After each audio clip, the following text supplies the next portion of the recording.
সন্তানের বৈধতা নির্ধারণে সাক্ষ্য আইন ১৮৭২ ধারা ১১২ অত্যন্ত গুরুত্বপূর্ণ বিধান।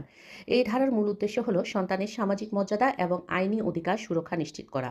ধারা ১১২ অনুযায়ী কোনো নারী বা পুরুষের মধ্যে আইনত বৈধ বিবাহ বলবৎ থাকাকালে অথবা বিবাহ বিচ্ছেদের ২৮০ দিনের মধ্যে যদি কোনো সন্তানের জন্ম হয় এবং উক্ত সময় সন্তানের মাতা অবিবাহিত থাকে, তবে সেই সন্তানকে আইনত চূড়ান্তভাবে বৈধ সন্তান বলে গণ্য করা হবে, যদি না প্রমাণিত হয় যে ওই সময় স্বামী-স্ত্রীর মধ্যে পরস্পরের মিলনের কোনো সুযোগই ছিল না। এই ধারা প্রয়োগ এবং গর্ভধারণের সময়কেই নয়, বরং সন্তান ভূমিষ্ঠ হওয়ার সময়কে মুখ্য বিবেচনা করা হয়। সন্তানের বৈধতা নিয়ে প্রশ্ন উত্থাপিত হলে সেই সন্তানের অবৈধতা প্রমাণের দায় সংশ্লিষ্ট সন্দেহ উত্থাপনকারীর পক্ষের উপরও বর্তায়। বিভিন্ন বিচারক সিদ্ধান্তে আদালত স্পষ্টভাবে উল্লেখ করেছেন যে কেবলমাত্র ডিএনএ বা রক্ত পরীক্ষার ভিত্তিতে সাক্ষ্য আইন নয়, ১৮৭২ ধারা ১১২ এর চূড়ান্ত অনুমানও খণ্ডন করা যায় না।